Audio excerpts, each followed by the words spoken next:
This is The Briefing, a podcast presented by Mussio Goodman Law Firm.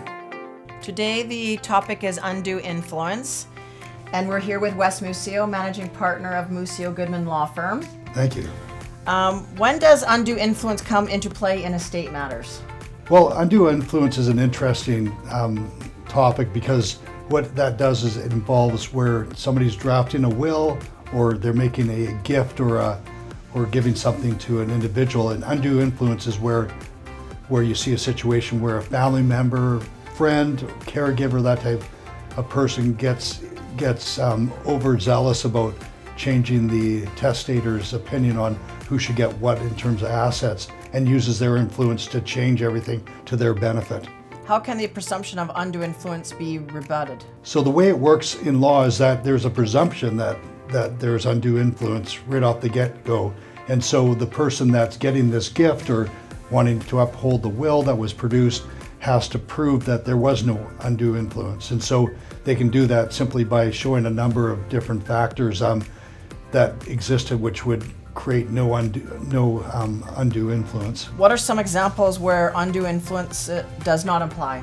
Well, some of the examples are if the person is of sound mind and a free mind, then probably you're not going to get an undue influence determination. But if somebody, of course, is lacking mental capacity, then you would.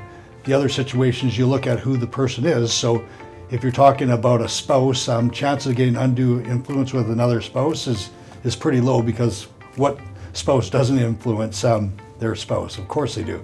But if you're talking about like a caregiver coming in and changing the will so they get all the money or suddenly they're on title for the house, that's definitely undue influence. So that'd be another example.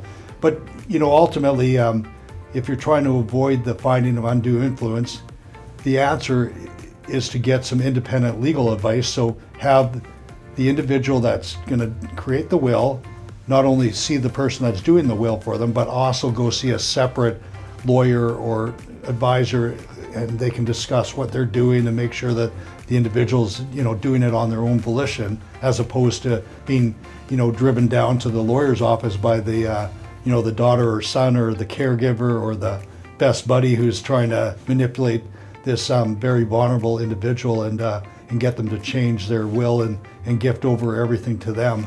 And if you have any further questions on this topic or others, feel free to reach out to me at my email, mussio@mussiogoodman.com, or give me a call at 604-336-8002.